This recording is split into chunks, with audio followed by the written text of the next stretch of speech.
another day. As the clock keep ticking away, time is so precious, and so I say, hey, hey, hey, hey. So they want us to think stupid, so they want us to feel stupid. Oh, but you got what you wanted, you don't even know my name. Remember, be good to the people on your way out the ladder, cause you leave them on your way down. That's the way.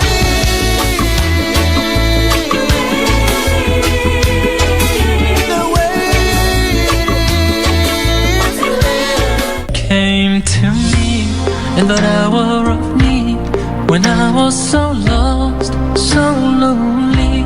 You came to me, took my breath away. Katika tarbia, waombee dua watoto wako, Allah waongoze katika njia iliyonyoka. Mwenyezi Mungu awatoe katika dhulumati, katika kiza, awaweke katika nuru. Bismillahirrahmanirrahim.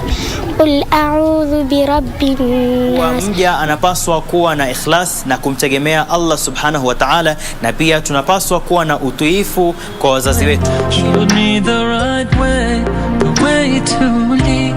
You filled my heart with love, showed me the love. Now all I want is to be with.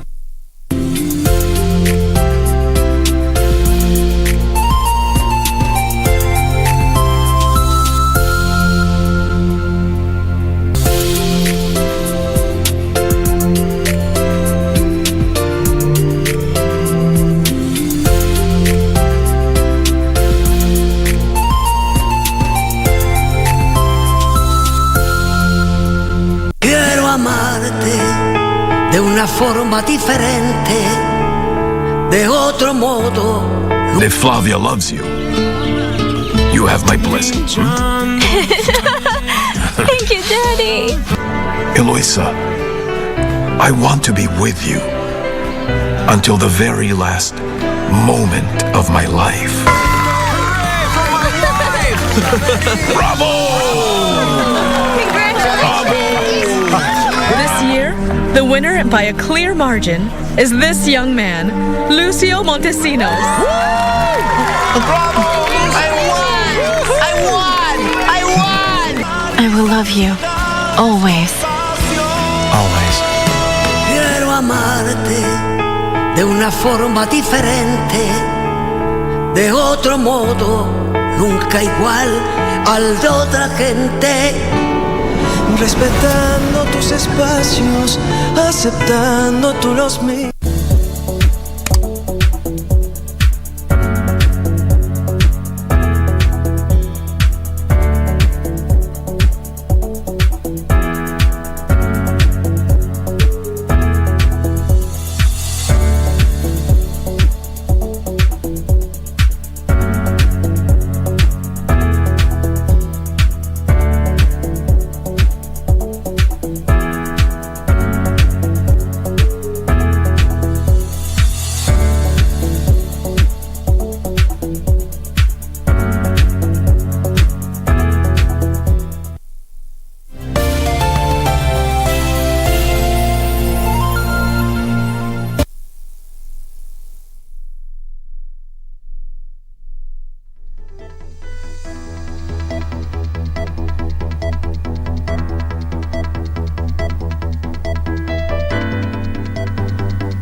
We're just in time for a comprehensive news bulletin. Good afternoon and welcome to KBC Lunchtime News on the 7th day of September 2021.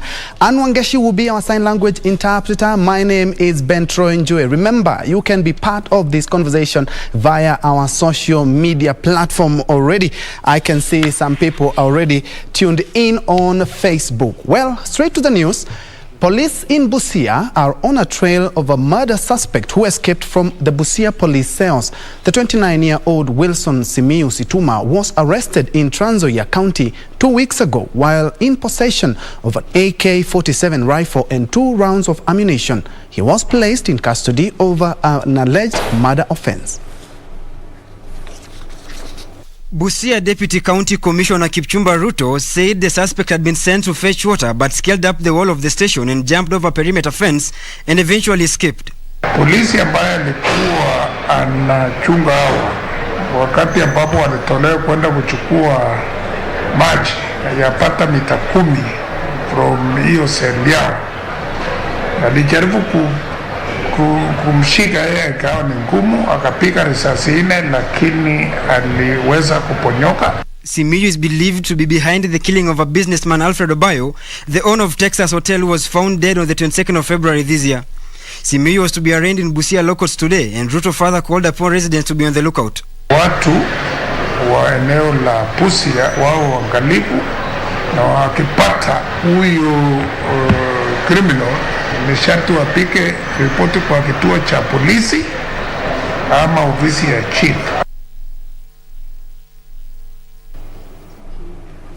To Mandera now, where Mandera County government has kicked off COVID-19 sensitization campaign targeting local communities and schools.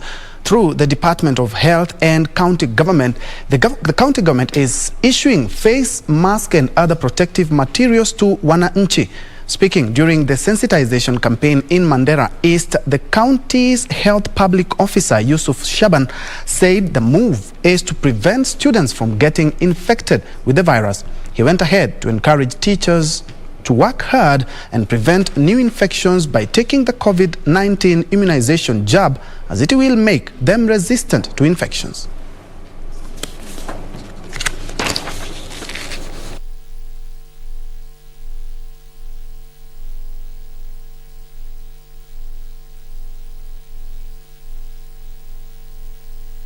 Schools are an entry point to the community. The request that we are putting to the teachers and to the administration and to the Ministry of Health that we would like the teachers to come forward and take the jab, both the first and the second jab.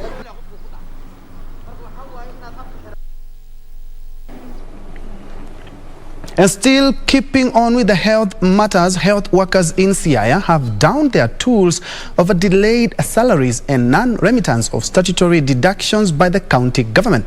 Speaking at Siaya Referral Hospital, Chairman, Kenya Medical Practitioners and Dentist Union, Nyanza Region, Dr. Onyango Ndonga said they have exhausted all avenues of consensus with the county government. The Siaya County government is on the spot over alleged negligence in addressing the plight of healthcare workers. The medics, who have since downed their tools, says the Siaya County government has refused to listen to them. The county government of Siaya has let her people down when it needed them most. As health workers, we want to say that patients in Siaya are also suffering because their caregiver is suffering. KPMDU Chairman Dr. Onyango Ndonga says medics have not been paid for months. Kenya National Union of Nurses Siaya Branch Secretary Sylvester Nganda blamed the county government for crippling the health system. Ladies and gentlemen, it does not make sense to work for more than 90 days without receiving a single cent for the days you have worked. Ladies and gentlemen, it does not make sense to work in isolation units without PPE and without NHIF cover, so that in case you are sick, you can seek medical care even in the list of our medical facilities. Nganda says a worker promotion agreement discussed in March this year has not yet been fulfilled. We've been trying to move towards amicable solutions, and we've been trying to talk, with them, including all these health sector unions, to implement the promotions as they agreed. They agreed in March. March was over. We have not seen that implementation, Then April, May, then we come to realize that from March, they have stolen our money and they are not having money to implement those promotions. Yusuf, hello, Lunchtime News. Moving on, Kenya Long Distance Truck Drivers Union has held a crisis meeting with the South Sudan Freight Forwarders Association in an attempt to resolve a crisis that has seen the halting of truck movements from Kenya and South Sudan. The two sides condemned the recent killing of Kenya truck drivers in South Sudan. Union officials claim more than 20 drivers have been killed while ferrying goods into the South Sudan territory. Kenya's Long-Distance Truck Drivers Union Chairman Nicholas Mbogwe said the recent killing has resulted in an impasse grounding hundreds of trucks at border points between Kenya and South Sudan. Trucks ferrying goods worth millions of shillings are unable to access seamless trade between the two countries. Ile imefanya madereva wasimamishe magari kwa border ni insecurity on Alegu Juba name the border, those two borders. Hundreds of trucks have been parked at Malaba, Busia, Kumi, Bale and Alegu towns. Mbogo is urging truck drivers to resume trips, saying South Sudan has assured the union of the driver's security. I've just spoken to the Inspector General of Southern Sudan, who have assured me that the safety of our people, our members, truck drivers, will be from now given the first priority. South Sudan Freight Forwarders Association's chairman, Mr. Emmanuel Kachul Mayen, condemned the killings which took place along Nimule-Juba highway. He said the rebels' motive is to disrupt the supply chain from Mombasa port to South Sudan and to discourage the business community and people of South Sudan who are currently using Mombasa port as their port of preference to move their cargo. What we are telling our people, these drivers are innocent, they're unarmed. Okay, they are not harmful, and in fact we share the pains with the families of the who have lost the loved ones, who work day and night to ensure the supply of these commodities.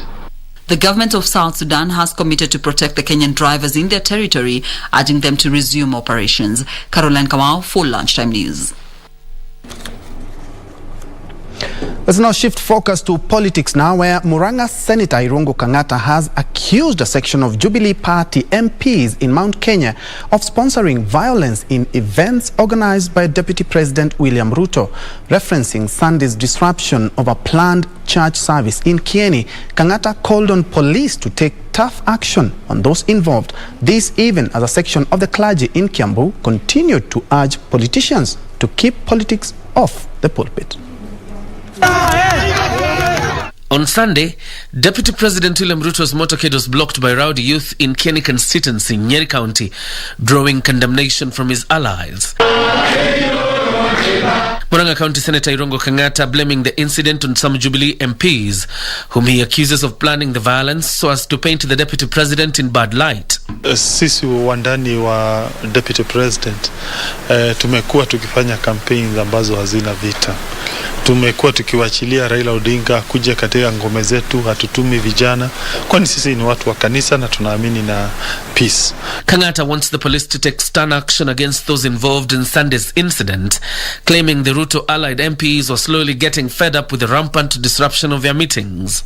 NCAC wacha wafanya kazi ili tuwe na amani. Basi wale ambao wanasema tunakuja katika sehemu zao wajue ya kwamba sisi lazima tumsukume president wetu wa 2022 ambaye ni William Ruto, na lazima tuweze kuelezea Wakenya azima yetu na agenda yetu. In the meantime, a section of the clergy in Kiambu County is calling on politicians to keep off the pulpit.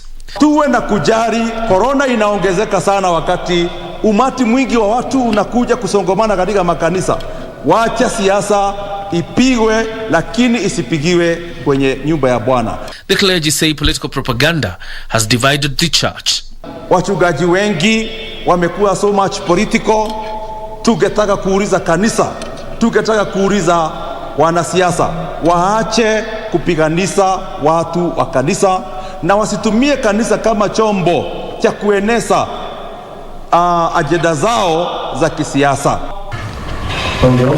This even as a university don called on Kenyans to be vigilant as the general election approaches so as to elect leaders who are compliant with Chapter 6 of the Constitution on integrity. Zitek University Vice Chancellor Jenga Munene warned that corruption within government ranks risks dimming the prospects of a prosperous Kenya. For the first time next year when you vote, don't vote your tribesman. Vote for the sense in your tribesman if you must vote for them. Vote because you believe that they are going to make a difference in the life of Kenyans. John Jacob Curie, Lunchtime News. Moving on, property estimated to be worth millions of shillings was reduced to ashes in Mlolongo, Machakos County, following an early morning fire that gutted 5 guest houses and several rental units. The cause of the inferno has not yet been established, with residents affected now appealing to the county government of Machakos and Nairobi for assistance. The aftermath of the fire that occurred at 5 a.m. left 5 guest houses and 50 rental units in Mlolongo down to ashes. Angry residents pouring out their frustrations, accusing Machakos County government firefighters of slow response. Asubuhi tuliamkia 5:30 tukapata moto eneo ya Plan B Madharau Street. Moto imewaka mingi, imechomeka, manyumba imechomeka hapa zaidi ya 300, wananchi wameumia, wengine wameenda hospitali. Mimi ni mkazi wa Mlolongo na tumekadiria hasara mingi sana ya pesa mingi sana. Nyumba ambapo zimechomeka nyumba karibu 300 na tumekuwa pamoja hapa kuzima moto. Na ni hasara tumepata mingi sana kupitia sisi wenyewe hapa. Na tukasaidiana kuzima moto sababu municipal council at the river haionekani. According to residents, the fire was fierce and no property was salvaged in the incident, leaving tens of families homeless and business persons counting losses. According to Mlolongo Assistant County Commissioner Dennis Oganga, the fire brigade managed to stop further spreading of the fire in order to salvage some of the property and to control the surging crowds from looting. We are very happy. The fire extinguisher from Nairobi responded very well, and as you can see, the fire has been managed and people are salvaging their own properties. A total of 5 guest houses were burnt, and unfortunately we have gotten 4 injuries. Those are 2 adults of female and 2 male, but they have been rescued by the team that responded and they have been taken to Shalom Hospital. Elsewhere, residents of Maho and Chala wards in Taita Taveta County will benefit from a 12 million shillings D. Moody Nakuruto water project. The project is expected to solve the acute water shortage in the area as well as provide access to clean water. Addressing the delighted Taveta residents, Taita Taveta County Governor Granton Samboja noted that the multi-million project brings to an end the challenges posed by lack of water supply in the area. Mradi huu, at the end of the day, serving a population of 17,000 people, kwa kweli ni hatua kubwa tumepiga. A section of the areas connected have not had access to piped water since independence. Na watu wetu wameteseka kwa muda sana. Wanakunywa maji ya chumvi kutoka mtoni. Lakini leo hii na kupitia mradi huu tuko na uhakika sahi wakazi wa kuanzia majengo paka Kidong tunakunywa maji safi. The project is a partnership between the county government of Taita Taveta, Kenya Red Cross Society and British Red Cross. For Lunchtime News, I'm Jacqueline Masharia. Now, the Teacher Service Commission has urged parents to take a keen interest in what their children carry to school to help avert cases of insecurity in the learning institutions. TSC Director in Ugunja, Daniel Otieno, says some learners have been found in possession of illegal dangerous items in schools, endangering the lives of their colleagues and teachers. TSC has raised an alarm over increased cases of students arming themselves, especially in schools. As per now, what's going on in the nation? Pupils, not even students, are walking with pangas to institution of learning. Ugunja Sub-County TSC Director Daniel Otieno said that it was time parents and guardians take keen interest on what their children were carrying to and from schools to curb indiscipline. The TSC Director said the solution to indiscipline within the educational institutions must start with parents. Solving of this problem should start from the school, from the parents before we go to school. Know what the child is carrying to school. Meanwhile, the Opio Wandanyi Foundation has handed 500,000 worth of bursaries to some 38 students in the area. Today we have around 38 beneficiaries, and as I'd say, this is just the beginning. More will come through, and I believe we'll widen our net so that more can benefit from this particular foundation. The students were challenged to concentrate in school and avoid engaging in illegal practices. Political aspirants in Narok County are being urged to shun divisive politics and preach peace during their campaigns. Speaking in Narok Town, Brian Lemayan, an aspirant for the Narok North constituency legislative position, said the county is cosmopolitan in nature, hence the need for leaders not to incite the various communities against each other. The Mayan further called on residents to watch out for leaders who are out to divide them along tribal lines.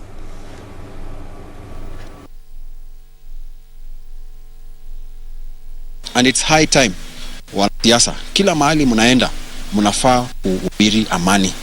Narok North especially is a cosmopolitan constituency. All the tribes in Kenya are represented here, and they have been living in peace. Others engaging in agriculture and others in business. Saa hizi wanasiasa wasikuje kuharibu hiyo amani. Wananchi kila mahali viongozi wanakuja, you should hold them accountable so that they should preach peace all over and in all the places that they go. And now to a story of hope. 60 young women from the Olorashi Group Ranch, whose education was cut short due to tradition, can now smile again. This is after they were enrolled for various courses in TVET institutions across the country. The initiative is being spearheaded by an NGO, the International Fund for Animal Welfare. At the heart of Kenya's dry and dusty savannah lies Olgulului Olarashi Group Ranch. This group of Maasai women reside at the ranch. Dressed in traditional Maasai attire known as Irkarash, the women gather for a noble cause. The initiative aims at educating a group of 60 women from the community to economically empower themselves through the acquisition of various skills. Their school fees for a year, the project is set for 3 years. They're supposed to go to school for a whole year, and IFO is going to take care of that. After they finish with their studies, IFO will set up a business for them. The group comprises of widows, orphans and single mothers, all with a different story to tell. Nikasumbuliwa na school fees, nikaenda nikakaa nyumbani, nikaona wazazi wameshindwa kabisa, nikakaa nilikuwa na hope, nikakaa mpaka another year. Another year nikakaa mpaka nikaja, maisha ikanichanganya tu, nikawa mjamzito. My husband passed away, so nikaachwa as a widow. Nilikuwa napata tu help kwa group ranches hizo, napata bursaries, ndio nikaweza kuendeleza watoto wangu kuendelea kusoma. The initiative spearheaded by International Fund for Animal Welfare will see the women acquire skills such as hairdressing and tailoring, among others. Kujunirisaka tupati watu wa kusuka nywele, mimi nikaona nichague hairdressing. We want women, Amboseli women, to own their own business where they can supply uniforms to rangers here in the ecosystem, to hotels in the ecosystem. Yes, we basically want to empower them. IFO's female engagement assistant Daisy Ochiel says this will go a long way in developing their skills. In this community that we are in, when you don't perform well in school, or when you drop out of school and your parents cannot afford to take you to college or to take you through your studies to finish the O levels, the option is you get married. Perhaps this is your journey, your safari of hope that begins today as you go on your journey to learn and create a new life for yourselves. The beneficiaries lauded the initiative, saying it is a game changer as it will eradicate poverty among themselves. Nitazuia ile pesa na itaongezeka kwa biashara yangu na family nitaweza kumlipa mtoto wa shule.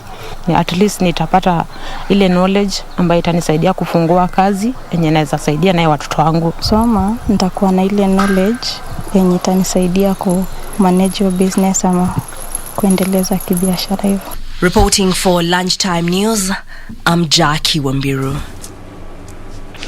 Very impressive indeed. Moving on, the electoral body IEBC's target to register at least 100,000 new voters in Kiambu County is in jeopardy due to 2 election petitions barring voter registration into constituencies. The IEBC say the voter registration exercise in Gatundu North and Kiamba constituencies will be delayed due to the petitions pending in court. It's all systems go for mass voter registration ahead of next year's polls as electoral body IEBC targets to enlist 4 million new voters countrywide in 1 month. Kiambu County has 1.9 million registered voters spread across 12 constituencies, and IEBC targets to register at least 100,000 new voters. We will be out there. Our clerks will be in all the 60 wards starting 5th of October to 5th of November, and they will be going round. You find them in markets, in churches, in mosques. The ambitious exercise is, however, facing hurdles as no voter registration exercise should happen at both Gatundu North and Kiamba constituencies. In Gatundu North constituency, a court battle between political adversaries former MP Clement Waifara and incumbent Anne Wanjiko Kife has been running since 2017. Similarly, in Kiamba constituency, a petition challenging the United Democratic Alliance candidate John Jogona's victory is yet to be heard and determined. And when there is a petition in any constituency, there is usually no voter registration. The residents of the 2 constituencies, that immediately the petitions are done away with, they will be given the same days to register as voters. According to IEBC, the 2 petitions will delay voter registration in those areas. Voter registration clerks who the electoral body is recruiting will be undertaking the exercise from October 4th to November 4th, with each ward given 3 biometric voter registration kits. Kevin Washira, Lunchtime News. And still on matters touching on counties and constituencies, the government has been asked to increase funding to constituencies so as to help cater for the growing population of students in need of bursaries. A section of youth in Kisii County have argued that investment in the education sector is one among several ways of promoting self-reliance and youth empowerment.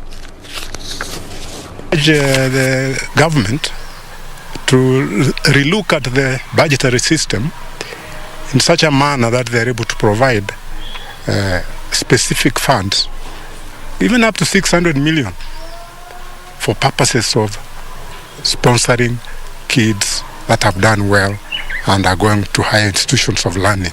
Wengi tumekuwa tukiteseka pale nje, hatuna fees, hatuna karo, but they has come in. Amekuja kusaidia sisi ambao tunateseka kule nje. Now we are very much grateful and very thankful that we are going to proceed with our studies. Tulikuwa na ukosefu wa karo, lakini kwa sababu yake naenda kuingia shule hivi karibuni.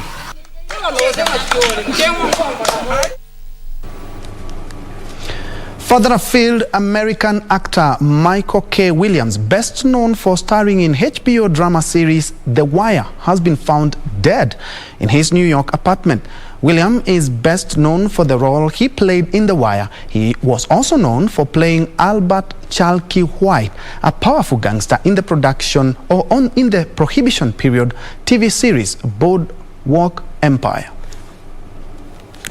The U.S. media quote law enforcement sources say the actor died of a suspected drug overdose. However, this has not been officially confirmed. At the time of his death, he was 54 years old. Williams, who was nominated for 3 Emmy Awards, had openly discussed his struggles with drugs over the years. According to New York Police Department spokesman John Grimpel, police went to Williams' Brooklyn apartment after receiving an emergency call on Monday. Elsewhere, the Taliban have declared victory over the province of Pajir, northeastern of the capital Kabul, the final pocket of territory which has remained outside their rule. The group posted footage online of their fighters raising their flag there on Monday. Resistant fighters, however, said they were still present in all strategic positions and continue to fight. And finally, a Vietnamese man has been sentenced to jail for 5 years for flouting COVID-19 rules and spreading the virus. A court found Lee Van Tree guilty of transmitting dangerous infectious disease to 8 people, one of whom eventually died. Until recently, Vietnam had been largely successful in keeping COVID out with tight restrictions. But infections have surged since June, with an outbreak fueled by more contagious Delta variant. The country has seen more than 530,000 cases, with more than 13,300 deaths, many of which have occurred in the last few months. And on that note, we take a breather, but when we come back, we'll be having business and also sports news. But let me appreciate Brian Wamalwa watching us from Naivasha. Kome, you are watching us from Meru. Raymond Moses, you also tuned in, same as Enos Omothi from Nairobi CBD, and Akiru Julius, just to mention but a few. Let's take that break.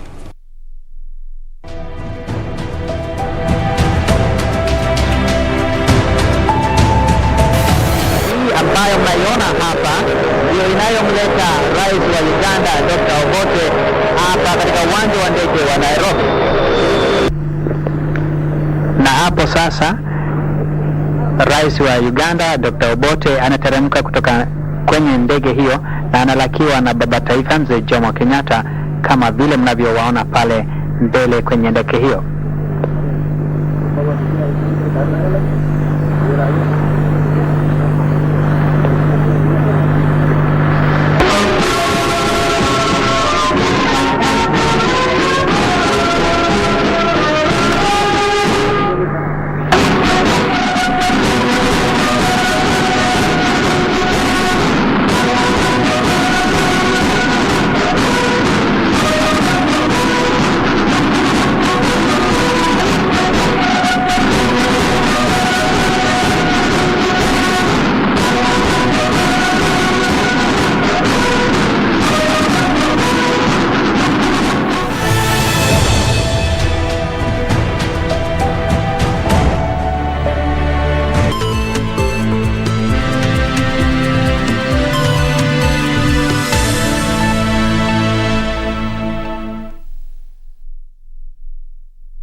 Is dangerous.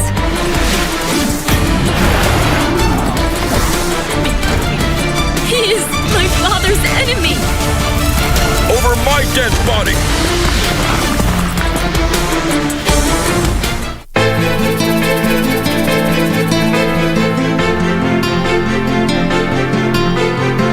It took a very short time wewe kumharibia familia yake.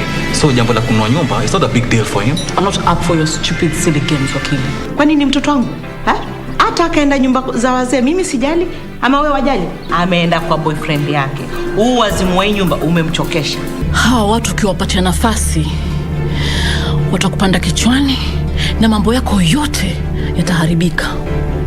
Ndio maana inabidi unawafuga kama mbuzi.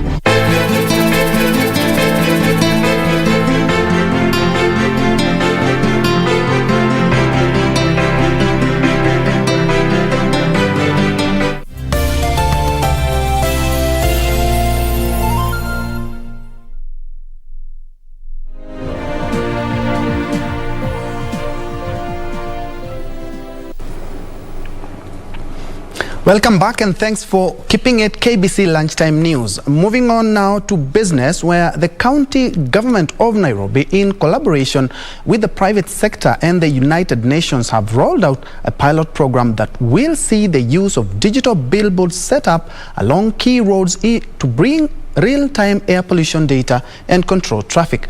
The project, dubbed Nairobi Air Quality Awareness Demonstration, is expected to leverage on the digital platforms and expansive network infrastructure to support the air quality monitoring project to expand across more urban areas in Kenya. Digital billboards in Nairobi will soon begin to live stream real-time air pollution details in an effort to increase air quality awareness among the city's 4.7 million inhabitants. The project, dubbed Nairobi Air Quality Awareness Demonstration, is expected to accelerate efforts to change how transport, waste management and other services are managed in cities to ensure air pollution from these activities is significantly reduced, if not eliminated. We are working with the county governments who will be providing the necessary environment for mounting the sensors, as well as the advertising agencies who are providing the display screens that are spread across the country. Kenyans will have access to real-time air quality information for some of the most harmful type of air pollution, fine airborne particles known as PM 2.5. What we are doing is translating this into a color scheme. So if the color is green or the UN blue, it means the air is acceptable. As the pollution grows because of traffic, because of open burning, those concentrations are going to increase, and the colors on those displays will change, going through a scale from green, turn into orange, turn into red, to purple, to brown. The information will be screened on digital billboards set up along Moi Avenue, University Way, Mbagathi Way and Jomo Kenyatta International Airport to help residents limit their exposure to harmful pollutants. So anything other than green and blue is not good for you. If it's, for example, red, it means that if you suffer from asthma or you have a heart illness or sensitivities, you will feel it. So you need to take steps to protect yourself. The billboards will also be used to control traffic in the city to minimize congestion. Our role in this project is to ensure that we leverage on the technology and the infrastructure that we have across the country to scale up the project to cover the whole country. For the upscaling of this project, we require collaboration and partnerships with different organizations. Policies and investments supporting cleaner transport, energy-efficient housing, power generation industry and better municipal waste management are expected to reduce key sources of urban outdoor air pollution. The initiative has been rolled out in collaboration with the UN, the private sector, academia, non-governmental and local governmental organizations. Caroline Jenga for Lunchtime News. Moving on, mobile telephone networks have been shut down in northwestern Nigeria after authorities ordered a telecoms blackout to help armed forces tackle armed gangs of kidnappers terrorizing the area. Here are the details of this and others from across the continent. The northwestern Nigerian state of Zamfara has been one of the worst hit states in a wave of mass abductions of pupils from schools across the region by armed gangs of ransom seekers operating from remote camps. Military operations against the gangs are currently underway, with the Nigerian army promising to clear out such elements fiercely and decisively. The Nigerian government instructed Globacom to suspend phone and internet services in Zamfara for at least 2 weeks. In the latest incident in Zamfara, more than 70 pupils were kidnapped from a secondary school in the village of Kaya last week. Meanwhile, South African retailer Steinhoff International says it has gained approval for its proposed lawsuit settlement offer to claimants who lost money when it revealed holes in its accounts. The proposal gained the required 75% approval from creditors and market purchase claimants to move the group closer to finalizing a deal that has been a major headache since the company's restructuring. The retailer faces 90 separate legal claims in Germany, South Africa and Netherlands from shareholders and claimants. The majority owner of Pepkor in Africa and Pepkor in Europe has a $1.7 billion offer, which needs approval from all claimants, financial creditors, courts, and regulators. Finally, Ethiopia's e-commerce market saw over $6 billion in revenue in the past financial year, with innovations of online services spurring the market growth. The platform, which targets mostly small enterprises, has already registered over 7,000 sellers, with over 10,000 products over the past year. The Ethiopian government is looking to these digital platforms to create jobs. Ethiopia Jobs Commission says over 2 million people enter the job market annually. According to industry insiders, consistent internet supply remains a challenge, and the lack of it in rural areas makes these e-platforms only available in urban areas. But with the opening up of the country's telecom sector, there is hope. Reporting for Lunchtime News, my name is Hibak Saeed.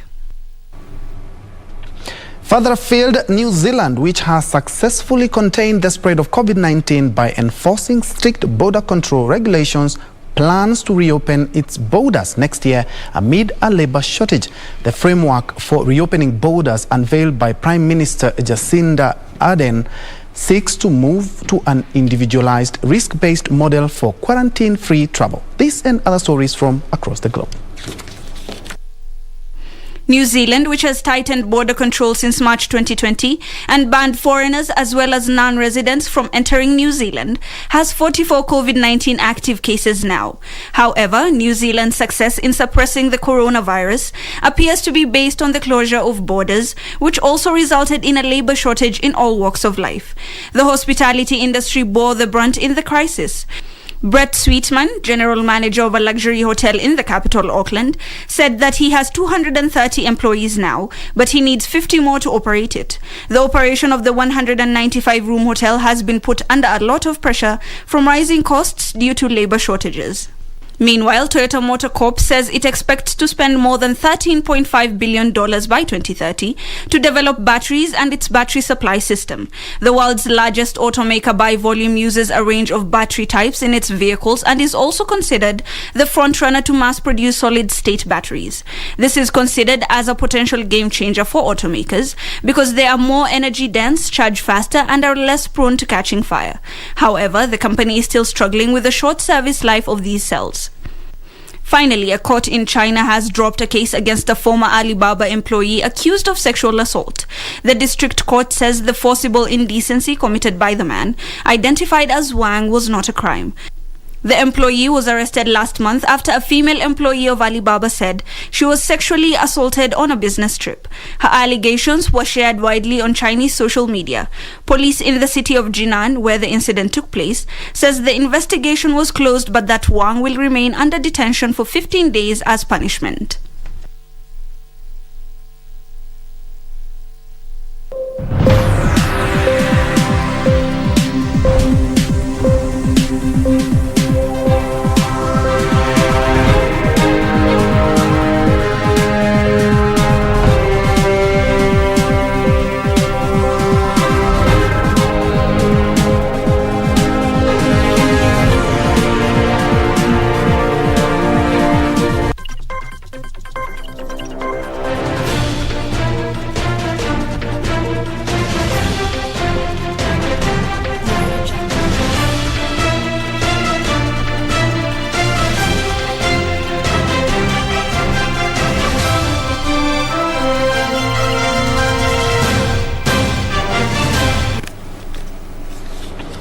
Time to play, and we begin with volleyball, where the national men's volleyball team will take on former champions Ethiopia in their opening match on Wednesday at the ongoing African Nations Championship in Kigali, Rwanda. Kenya landed in a tricky Pool D alongside Egypt, Morocco and Tanzania. The Gideon Taylor's Chargers will take on perennial names Egypt in a repeat of 2017 opening fixture, where Kenya lost by 3-1 to the North Africans. Kenya will also face a tricky Morocco and Tanzania in Group D in their quest to advance to the quarterfinals. Head coach Gideon Taylor is adamant the Kenyan team will put up good fight.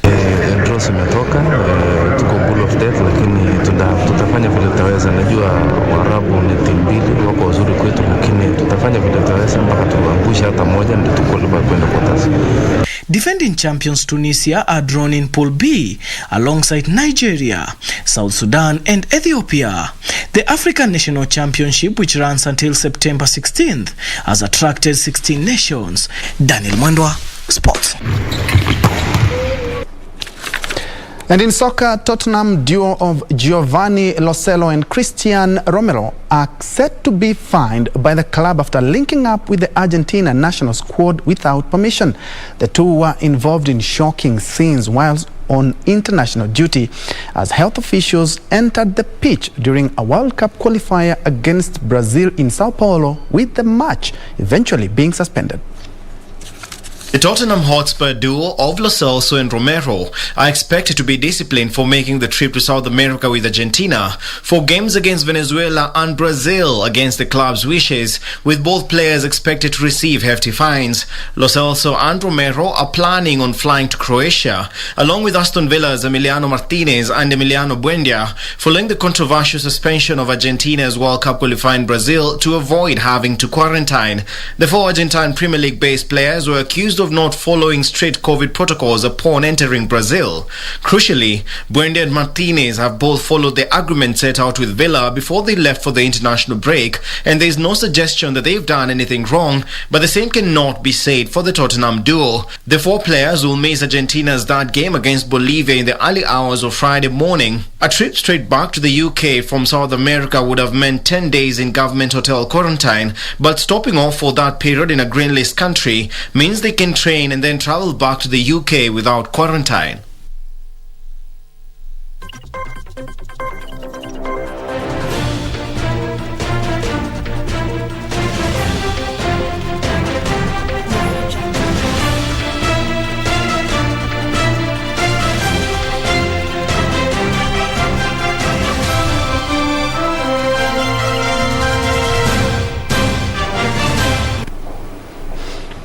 That's all the time we had for lunchtime news this Tuesday afternoon, but allow me to appreciate Ferod the Footer. You are also watching Detective George Omondi, Yasini Omari Asno, Martin Odur Okinyo. We also have Raymond Moses, Nico Morara. We also have B Mambo B, who is in Nanyuki, and Esther Wairimo. Thank you so much for keeping me company. And since the campaigns have started, one word for the youth, the next general elections. It's not about elections and the future mostly, but about the next generation. So don't be used by politicians in campaigns in the negative way. My name is Ben Troy Njue, and Anwangeshi has been on sign language interpreter. Let's do it this again tomorrow.